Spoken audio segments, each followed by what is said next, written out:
जी अस्सलाम वालेकुम। क्या हाल चाल है? ठीक ठाक है। हाँ जी बच्चे, आज का जो हमारा लेक्चर है मॉड्यूल नंबर 4 चल रहा है हमारा। और मॉड्यूल नंबर 4 के अंदर हम बात कर रहे हैं बुक प्लानिंग की, कि बुक को किस तरीके से प्लान करना है। और बुक प्लानिंग के अंदर मैं आपको सिंगल सिंगल टॉपिक जो है वो करवा रहा हूँ। ठीक है, क्योंकि ये टॉपिक काफी लेंथी हैं। देखने में तो सिंपल लग रहे हैं लेकिन इनके अंदर बहुत ज्यादा मटेरियल जो है वो मौजूद है। तो आज का हमारा टॉपिक है जी, basic guideline to follow while planning your book. जब हम बुक बनाते हैं तो कौन सी बेसिक गाइडलाइंस हैं जो आपके माइंड में हो। इधर मैं बात एक और क्लियर कर दूं। आप लोग मोस्टली जो लोग हैं वो कॉपीराइट वर्क करते हैं, यानी कि कॉपी पेस्ट वर्क करते हैं। इंटरनेट से उठाया, बुक बना ली, कभी किसी जगह से कभी किसी जगह से। लेकिन ये जो हमारा कोर्स चल रहा है ये सेल्फ पब्लिशिंग का चल रहा है। इसमें आप अपना जाती मटेरियल जो है वो राइट करते हैं। अब जब जाती मटेरियल राइट करना पड़ता है तो उसमें आपने खुद से स्टोरीज जो है वो बनानी होती हैं। ठीक है, आपने किसी जगह से स्टोरी नहीं उठानी। आपने डिफरेंट चीजों को देख के अपनी स्टोरी खुद से राइट करवा सकते हैं। ठीक है, लेकिन कॉपी पेस्ट काम नहीं करना होता। इसलिए इस टॉपिक को आपने जो है वो जरा हट के लेके चलना है। इसके रिलेटेड मैंने स्लाइड्स बनाई हैं। अगर आप लोगों को ये स्लाइड चाहिए हो तो मुझसे मैसेज कर दे, मैं आपको सेंड कर दूंगा। ठीक है, तो हमारा टॉपिक जो है वो लेक्चर नंबर 16 है। तो स्टार्ट करते हैं जी, basic guidelines to follow while planning your book. तो 9 स्टेप्स जो है वो मैंने राइट करवाए हैं कि एक बुक को प्लान करते वक्त। ठीक है, आप ये 9 स्टेप्स अपने माइंड में रखें, इनके मुताबिक अपनी स्टोरी लिखना शुरू करें तो इनशाला आपको बहुत ज्यादा जो है वो फायदा होगा। फर्स्ट पॉइंट है जी आपका, brainstorm things to write about. ठीक है, इनकी मजीद मैंने डिटेल नीचे लिखी हुई है, तो हम स्टेप बाय स्टेप जो है वो डिटेल इसकी डिस्कस करते हैं। सेकेंड आपका, figure out the length of your novel. ठीक है, नावल मीन जो आप बुक लिख रहे हैं वो नावल टाइप लिख रहे हैं, चाहे फिक्शन है चाहे नॉन फिक्शन है। फिक्शन नॉन फिक्शन का मैंने आपको जो है वो बताया है, फिक्शन किसे कहते हैं, नॉन फिक्शन किसे कहते हैं। फिर एक दफा बता देता हूँ कि फिक्शन जो आपकी स्टोरी होती है वो आपकी फिक्शन बुक होती है, और जो स्टोरी के बगैर वो आपकी नॉन फिक्शन है। इसकी एग्जांपल आप ऐसे ले लें कि जो आप बुक्स पढ़ते हैं, पढ़ने से मुराद जो स्कूल में आपने पढ़ी बुक, लाइक आपकी इंग्लिश ग्रामर की बुक होगी, मैथ की बुक होगी, ये आपकी बेटे नॉन फिक्शन बुक्स हैं। और जो आप मूवीज देखते हैं, ड्रामास देखते हैं, ये सारी की सारी आपकी फिक्शन बुक्स हैं। ठीक है जी। और इसमें एक हल्का सा टच मैं ऐसे दूं कि आप जो फिक्शन बुक लिखी जाती है ना, वो बेसिकली खुद से सारी की सारी स्टोरी जो है वो बनानी पड़ती है। ठीक है, लेकिन जो आपकी नॉन फिक्शन बुक्स हैं उसमें आप सर्च बेस्ड जो है वो सारा काम करते हैं। डिफरेंट चीजों को सर्च करके फिर जो है वो चीजें राइट करवाते हैं बकायदा विद प्रूफ के साथ। लेकिन फिक्शन स्टोरी में आपका प्रूफ कोई नहीं होता, आपने चीजें साबित कोई नहीं होती। आपने जितनी अच्छी स्टोरी बना सके आपने स्टोरी जो है वो बनानी होती है। ठीक है, decide on your global genre, schedule your writing time, decide on the tools to use, plan the time and place to write, organize your writing prompts, writing your character studies, create public accountability। ये 9 हमारे topics हैं, 9 steps हैं जिनकी मदद से हम देखेंगे कि हमने अपनी जाती बुक को किस तरीके से प्लान करना होता है, किस तरीके से प्लान करने के बाद राइट करवाना होता है। हम फर्स्ट स्टेप की तरफ जो है वो बढ़ते हैं। पहला स्टेप क्या है? Brainstorm things to write about. ठीक है, ब्रेनस्टॉर्म से मुराद क्या है कि आपके माइंड में बहुत सारी स्टोरीज का मवाद जमा होना है एक ही वक्त में, एक सिंगल स्टोरी नहीं। जब आपसे फॉर एग्जांपल मैं क्वेश्चन पूछूं कि बेटे आपने अपनी लाइफ में कौन कौन से जो है वो पहलू अच्छे हैं, कौन कौन से बुरे हैं, आप मुझे बताएं। ठीक है, किसी एक सिंगल का मैं पूछूं तो आपके जहन में बहुत सारे अच्छे पहलू भी आएंगे, बहुत सारे बुरे पहलू भी आएंगे। अब आप उनमें से कौन सा उठा के बताओगे मुझे, वो बताओगे। ठीक है, जो सबसे ज्यादा अच्छा होगा। ठीक है, ब्रेनस्टॉर्मिंग से मुराद क्या है कि सारे ही बेयक वक्त डाटा का इकट्ठा हो जाना, मर्ज हो जाना। ये बुरी बात नहीं है, ये अच्छी बात है। ठीक है, इसे हम ब्रेनस्टॉर्म का नेम देते हैं। जैसे मैं अपनी बात करता हूँ, मैं थोड़ा सा ना इंटरेस्ट आपका डेवलप करता हूँ कि आपने स्टोरी का आगाज किस तरीके से लेना है, क्या सारा सीन करना है। ठीक है, हल्का सा टच देता जाता हूँ खुद से, टॉपिक यानी कि टाइटल फाइंड करके आपको उसका स्टार्ट जो है वो बताता हूँ, ताकि आपको पता चले। जैसे मैं पर्सन हूँ सूफीज्म टाइप का, यानी कि मैं सूफीज्म को ज्यादा लाइक करता हूँ। फॉर एग्जाम्पल ऐसे ही सूफीज्म को लाइक करने से मुराद, मेरे जहन में एक गजल आई है कलाम टाइप, मैं आपको सुनाता हूँ इधर ही, क्योंकि हमारा टॉपिक ही कुछ ऐसा चल रहा है, तो इसलिए मैं सुना देता हूँ बीच में। जैसे एक कलाम है, गजल है जी। मिलेगी शेख को जन्नत, हमें दोजख अता होगा, बस इतनी सी बात की खातर तेरा मैशर बपा होगा।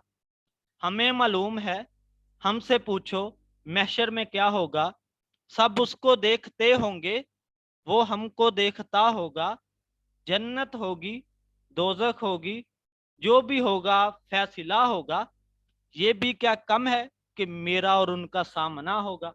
ठीक है, ये मैंने सूफीज्म के लिहाज से एक जो है वो आपको क्या कर दिया, टच दे दिया, यानी कि पूरा जो है वो सीन क्रिएट करवाया गया स्टोरी के अंदर। ठीक है, जब भी आप कुछ राइट करते हैं तो आपको मुकम्मल तौर पे उसमें फोकस करना पड़ता है, सारे का सारा डीपली। जैसे अभी मेरे जहन में एक माइंड में ख्याल आया कि लफज आया जी इश्क। ठीक है, लफज आया मेरे जहन में इश्क, टाइटल आ गया जी, स्टोरी का टाइटल जी इश्क क्या है। अब इश्क लोग जो है वो लिखते हैं मोस्टली क्या सोचेंगे जी, दुनियादारी का, बॉय गर्लफ्रेंड वाला इश्क, ये नहीं। मैं, मेरी जो माइंड है, मैं क्या लिखूंगा, एक मालिक का अपने बंदे से, बंदे का अपने मालिक से, ठीक है, अल्लाह का अपने महबूब से, हजूर से। ठीक है, इश्क। तो अब मैं स्टार्ट लेता हूँ, किस तरीके से मैं लिखना शुरू करूंगा टॉपिक इश्क पे। तो मैं पहले इसका मानी बताऊंगा कि इश्क होता क्या है। ठीक है, मैं इश्क लफज को बोलता हूं कि इश्क जो है वो एक पावर का नाम है, एक ताकत का नाम है। किस तरीके से जी, वेरीफाई करो, प्रूव करो। ठीक है, अब मैं कैसे प्रूव करूंगा, इसके पार्ट्स बना दूंगा।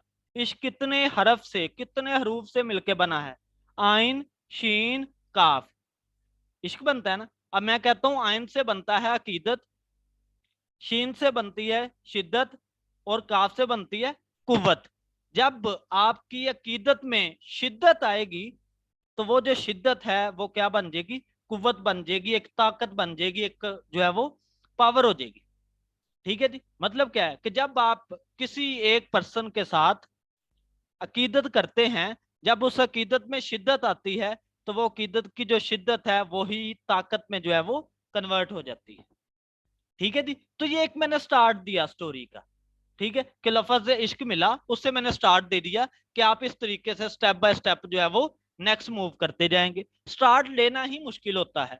और मेरे बेटे हमेशा याद रखिएगा, कोई भी इंसान ऐसा नहीं है कि जो लिख ना सके। आपको लिखने के लिए उसकी गहराई में जाना पड़ता है। एक जो इंसान है ना, इंसान बिल्कुल मुकम्मल है, उसमें किसी किस्म का कोई नीच, कोई ऊंच, किसी किस्म की कोई प्रॉब्लम नहीं है, वो ए टू जी सारा काम कर सकता है। अब लफज इंसान मेरे सामने आया, अब इंसान से क्या मुराद है, अब मैं इसके ऊपर अगर लिखना शुरू करूँ तो किस तरीके से करूंगा। अब मैं लिखूंगा जी, इंसान जो है, इंसान लफज जो है वो किधर से निकला, उनस से निकला। उनस किसे कहते हैं, मोहब्बत को। ठीक है, इंसान वो होगा जिसके अंदर इथिक्स होंगे, इखलाकियात होगी, मोहब्बत होगी एक दूसरे से, जो चाहे जानता है चाहे नहीं जानता, ऑटोमेटिकली उससे जो है वो प्यार हो, उनस हो, मोहब्बत हो, वो क्या होगी, इंसानियत होगी। मैं इस तरीके से स्टोरी का स्टार्ट लूंगा। बात पिक हो रही है ना बेटे, समझ लग रही है ना मैं जो बात करना चाह रहा हूँ बेटे। ठीक है, कि ये क्या है, ब्रेनस्टॉर्मिंग्स हैं एक ही वक्त के अंदर। जब आप उनमें से किसी एक टाइटल को उठा लेते हैं, आप उसके ऊपर जो है वो वर्क करना शुरू कर देते हैं, फिर नेक्स्ट स्टेप बाय स्टेप जो है वो आगे से आगे बढ़ते जाते हैं। ठीक है, ये आएगा जी आपका ब्रेनस्टॉर्मिंग के अंदर। ठीक है, जब आप कोई भी काम किसी भी टाइटल पे वर्क करेंगे, आप करेक्टर भी अरेंज कर लेंगे, सारे काम एक तरतीब से अरेंज करेंगे, फिर स्टेप बाय स्टेप जो है वो राइट करना शुरू कर देंगे। ओके हो गया जी, ये आपका ब्रेनस्टॉर्मिंग में काम इस तरीके से जो है वो आपको हल्का सा मैंने जो है वो टच भी दे दिया कि स्टोरी जो है वो किस तरीके से क्रिएट करनी है। ठीक है, इसके बाद नेक्स्ट स्टेप की तरफ जो है वो हम मूव करते हैं कि सेकंड स्टेप कौन सा है। सेकंड स्टेप है जी figure out the length of your novel, कि आप जिस नावल के ऊपर काम करना चाहते हैं उसे जो है वो आपने कितने वर्ड्स का राइट करवाना है। तो मैंने इधर मेंशन किया हुआ है कि जब आप बिगनर्स हैं, आप किसी भी नावल का स्टार्ट ले रहे हैं, तो वो आप 50,000 जो है वो राइट करवाएं। ठीक है जी, मैक्सिमम इधर तक आपके वर्ड्स जाएं, इससे अबव जो है वो ना करें तो कोई भी मसला नहीं है। अदरवाइज जो आपका एक अच्छा नावल होता है उसके कितने वर्ड्स होते हैं वो भी मैंने मेंशन किया है जी, 80,000 से लेके 19,000 के बिटवीन वर्ड्स जो है वो एक अच्छे नावल के, एक अच्छी बुक के जो है वो लिखे जाते हैं, चाहे वो फिक्शन टाइप है चाहे वो नॉन फिक्शन टाइप है। ठीक है जी, ये सी। उसके बाद हम नेक्स्ट बात करते हैं जी, आपकी डिफरेंट कैटेगरी के नावल जो हैं उसमें कितने वर्ड्स आपको लिखने चाहिए, वो मैंने मेंशन किए हैं। जैसे जी कमर्शियल एंड लिटरेरी नावल्स 80,000 से लेके 1 लाख के बिटवीन आप जो है वो वर्ड्स राइट करवा सकते हो। सेकेंड है जी आपका साइंस फिक्शन एंड फैंटेसी, उसके आप राइट करवा सकते हो 1 लाख से 1,15,000 के बिटवीन। और नेक्स्ट है आपका यंग अडल्ट, उसके 55,000 से लेके 70,000 के बिटवीन। फिर जी मिडिल ग्रेड, उसमें आप 20,000 से लेके 55,000 के बिटवीन जो है वो राइट करवा सकते हैं। फिर कैटेगरी आ जाती है रोमांस की, उसमें 80,000 से लेके 1 लाख के बिटवीन आप जो है वो वर्ड राइट करवा सकते हैं। फिर है जी मास्टरी, इसमें 75,000 से लेके 1 लाख के बिटवीन आप वर्ड राइट करवा सकते हैं।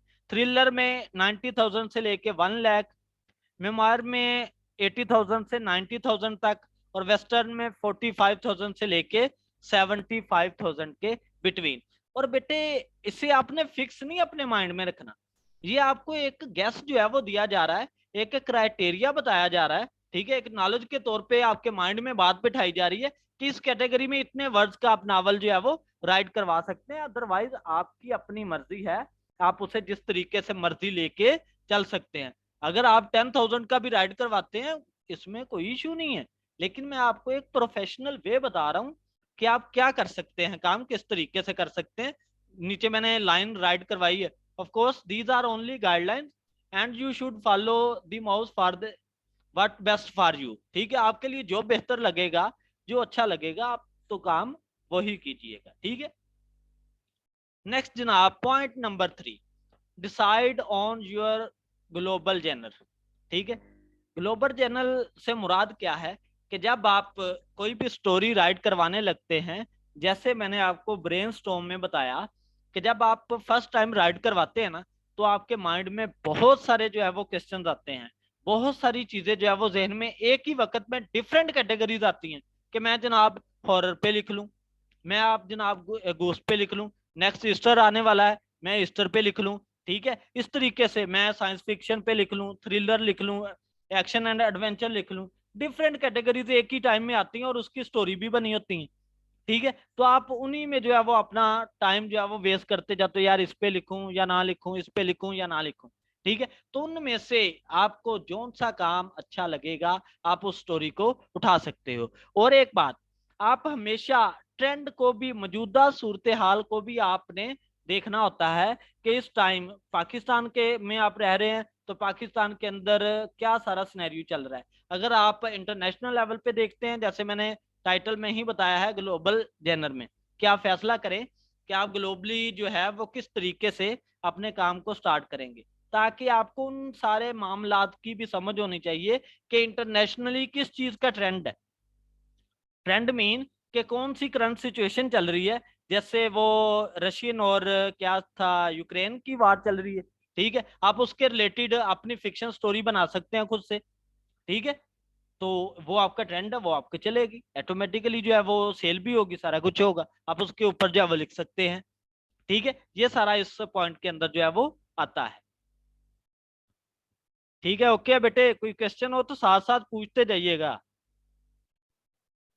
ठीक है जी, इसके बाद नेक्स्ट टॉपिक है जी शेड्यूल योर राइटिंग टाइम।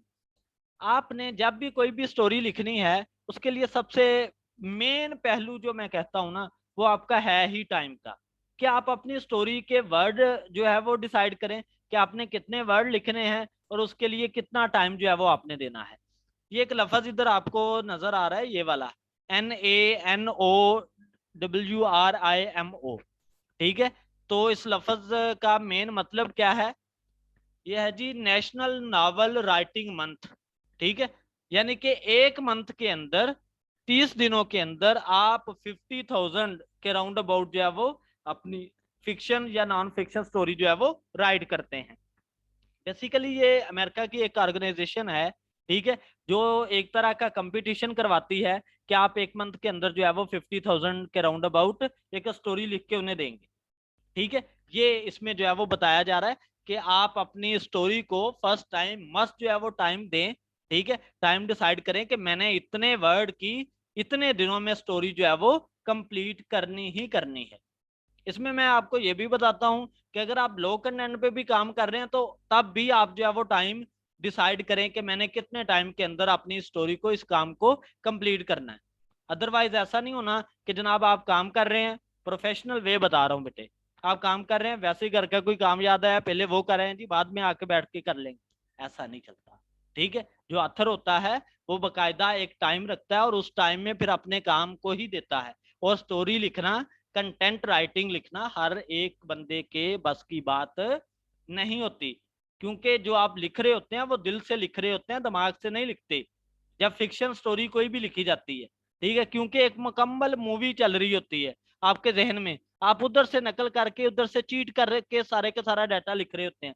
उसके बाद आप उसे प्रूव रीड करते हैं कि जो जो से पॉइंट्स नहीं दुनिया के सामने लाने वाले उसे स्किप करते जाते हैं, जिससे किसी किस्म का कोई मसला बने, प्रॉब्लम बने, उसे आप कैंसिल आउट करते जाते हैं। ये काम होता है असल में एक वे, ठीक है जी। तो टाइम जो है वो जरूर रखें। नेक्स्ट है जी decide on the tools to use.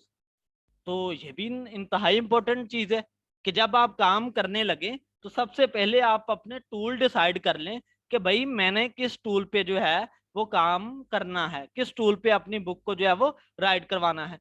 जैसे मैं बात करता हूँ कि मैंने जनाबे वाला वर्ड के ऊपर अपनी बुक राइट करवानी है, MS वर्ड के ऊपर। अब मैं आज ही डिसाइड किया कि मैंने 50,000 का नावल लिखना है 30 दिनों में, और मैंने आज ही वर्ड को पहले दिन जो है वो ओपन किया। मुझे वर्ड के मतलब 0% भी नाउ हाउ नहीं है, ठीक है, मैंने तभी काम करना शुरू किया, तो ऑटोमेटिकली मेरा टाइम वेस्ट होगा। क्यों? क्योंकि मुझे वर्ड यूज ही नहीं करना आता, ठीक है। तो इधर बात क्या है कि जब आपने जिस टूल पे काम करना है तो उस टूल के मुतालिक आपको A to Z now how होनी चाहिए, ठीक है। आपको मुकम्मल उस टूल के मुतालिक जो है वो पता होना चाहिए, इसको यूज किस तरीके से करना है, फॉन्ट स्टाइल क्या रखना है, क्या सारा पैटर्न है आपके नावल को राइट करने का, ये सारी चीजें आपको जो है वो पता होनी चाहिए। क्लियर है जी बेटे? बोर तो नहीं हो रहे? ठीक है जी। इसके बाद नेक्स्ट बढ़ते हैं। नेक्स्ट है जी plan the time and place to write, ठीक है। इसमें आप के माइंड में आ रहा होगा कि यार ये टॉपिक जो है वो किस तरीके से इतना इम्पोर्टेंट है गाइडलाइंस के अंदर बुक को राइट करवाते वक्त। बेटे हमेशा जो आप टाइम डिसाइड करते हैं और जो आप जगह डिसाइड करते हैं, ठीक है, वो आपके लिए इंतहाई फायदेमंद होती है। उसकी रीजन क्या है? फॉर एग्जाम्पल आप रात को जो है वो 3 से 4 घंटे कहते हैं कि मैं बैठ के अपना नावल, अपनी स्टोरी जो है वो राइट करूंगा।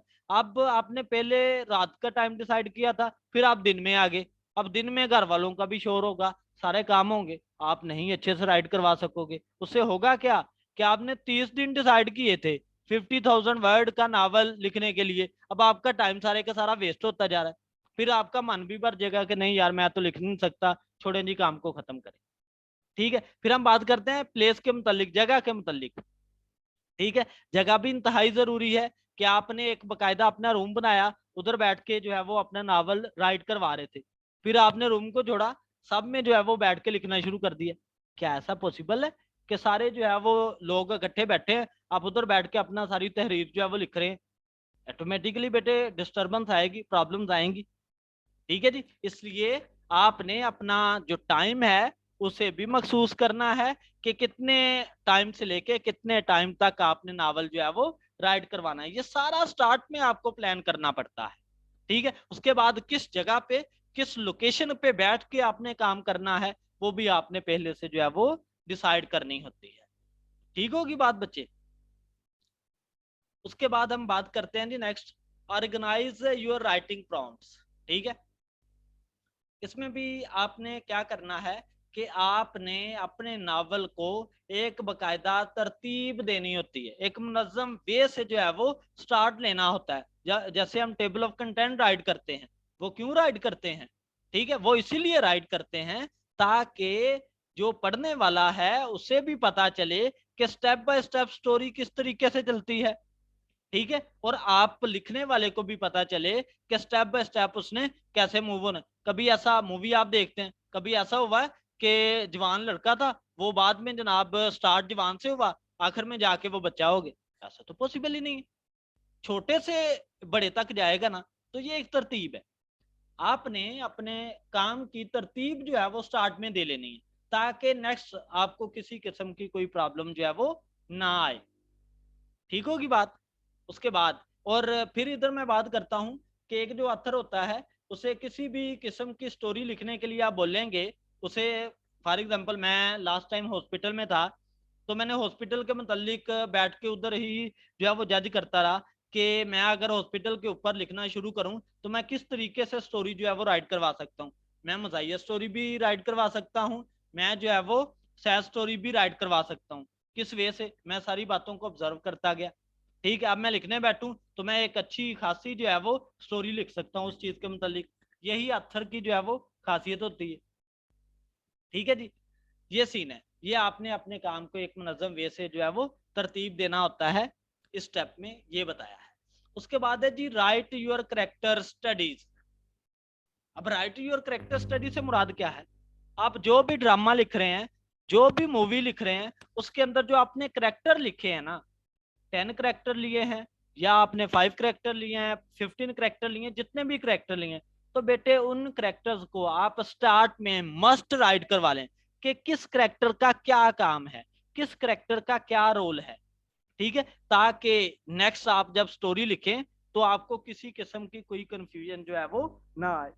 जैसे मैंने इधर राइट किया है जी, 150 से लेके 500 वर्ड के बिटवीन करेक्टर स्टडी जो है वो मस्ट कर लें, ताकि जब आप करेक्टर को आपस में मेल करवाएं, ठीक है, यानी कि रिलेशन जो है वो डेवलप करें। जो प्रीवियस बेटे मैंने लेक्चर करवाए थे ना, फर्स्ट 2, लेक्चर नंबर 14 और लेक्चर नंबर 15, वो भी मस्ट देखें। तब आपको स्टेप बाय स्टेप काम का पता चलेगा कि आपने खुद से राइटिंग कैसे करवानी है। ठीक है जी, तो ये आपने जो है वो देखना है। उसमें भी करेक्टर स्टडी मैंने बताई थी। ठीक है, इधर फिर मेंशन कर रहा हूँ कि करेक्टर स्टडी जो है वो इंतहाई इंपॉर्टेंट है, ताकि आपने करेक्टर स्टडी की होगी तो आपको स्टोरी लिखने में किसी किस्म की जो प्रॉब्लम है वो नहीं आएगी। ठीक है जी, उसके बाद नेक्स्ट टॉपिक की तरफ चलते हैं जी। नेक्स्ट टॉपिक हमारा क्या है जी? Create public accountability. Create public accountability से मुराद क्या है कि आप जब कोई स्टोरी लिखते हैं, आपने कोई काम किया, तो आप अपने काम को देखते रहें। देखने रहने से मुराद क्या है कि मैंने अपनी बुक को जो है वो लाइव किया। मैं ओपन करता हूँ जी इधर, 1 मिनट, व्हाट्सएप, और मैं चेक करता रहूंगा कि मेरी स्टोरी के ऊपर, मेरी बुक के ऊपर लोगों के क्या कमेंट्स हैं, लोग जो है वो क्या बता रहे हैं। ठीक है, या आप ऐसा कर सकते हैं कि जो पब्लिकली अकाउंटेबिलिटी से मुराद क्या है कि आप जो है वो पब्लिकली जो करंट सिचुएशन चल रही होती है, आप उसको भी अच्छे से स्टडी कर सकते हैं। उधर से भी आपको डिफरेंट आइडियाज मिल सकते हैं काम करने के। जैसे मैं बात करता हूँ जी अजमत हुसैन। ठीक है, मैंने ये काम अपना ओपन कर रहा हूँ। ठीक है, जो कि मैंने 3 से 4 मंथ पहले जो है वो बुक्स लिखी थी। ठीक है, अभी ये देखिए 10 मोस्ट क्रेज स्टोरीज, उसके बाद नीचे। ठीक है, ये सारे का सारा काम चलता जा रहा है। मैं लोगों के रिव्यूज देखूंगा कि लोग मेरे काम के मुतालिक जो है वो क्या कह रहे हैं। ठीक है, अब ये 4 रेटिंग आई है, इसका मतलब क्या है कि मेरा काम उन्हें परफेक्ट लग रहा है, उसके मुताबिक वो रेटिंग दे रहे हैं। ठीक है, फिर आपको आइडिया होगा कि मैं किस काम को ज्यादा अच्छे से जो है वो राइट करवा सकता हूँ, फिर आप उसी की तरफ जो है वो फोकस करते हैं। ठीक है, ये सारी की सारी मेरी जो है वो बुक्स हैं। ठीक है, तो आप अपने काम को जो है वो विजिट मस्ट जो है वो करते रहें, ताकि आपको आइडिया होता जाए कि काम आपने किस वे से, किस तरतीब से, किस तरीके से करना है। तो ये था जी हमारा आज का टॉपिक, आज का लेक्चर। अगर किसी को इसमें कोई प्रॉब्लम है तो 1 बाय 1 बेटे आप अपना क्वेश्चन पूछ सकते हैं। जी मैं अनम्यूट करता हूं अभी, ठीक है, और जिस जिसका जो जो क्वेश्चन है बेटे पूछे। जी फर्स्ट अजहर, बेटे कोई क्वेश्चन है इसके मुतालिक?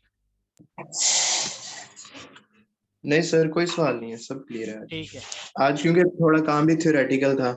बेटे, थ्योरेटिकल है असल में, वे ही ये बताया जा रहा है आपको एक तरतीब से लेके चलना, क्योंकि हमारा कोर्स है सेल्फ पब्लिशिंग का, कॉपीराइट का जी नहीं सर है। बिल्कुल। यानी कि कॉपी पेस्ट आपने काम नहीं करना, खुद से कंटेंट राइटिंग किस तरीके से करनी है वो सीन है। मैंने आपको स्टार्ट में बताया था कि 3 से 4 कोर्सेज मर्ज करें तो एक केडीपी का सेल्फ पब्लिशिंग कोर्स बनता है। ठीक है जी। सही। हाँ जी आसिफ जी भाई। जी। ओके जी क्लियर है सर, ओके जी डन हो गया। बाकी बता दें ताकि जनाब लेक्चर जो है वो हम एंड करते हैं। चलें नुमान बेटे, ओके है? चलें जज़ाकल्लाह। मैं असल में टॉपिक जो है नेक्स्ट वाला भी उठा सकता हूँ, ये की points to avoid book rejection from Amazon. मैं चाहता हूँ कि थोड़ा थोड़ा काम करते जाएं, क्योंकि मोस्टली जो है वो जॉब होल्डर्स हैं, ठीक है, काम करने वाले हैं। तो एक एक टॉपिक लेके हम चलते जाएंगे, ना आप पे बर्डन आएगा, ठीक है, तो ना जो है वो वीडियो ज़्यादा लेंथी होगी। ठीक है जी, इसलिए ये था जी आज का लेक्चर। तो जज़ाकल्लाह।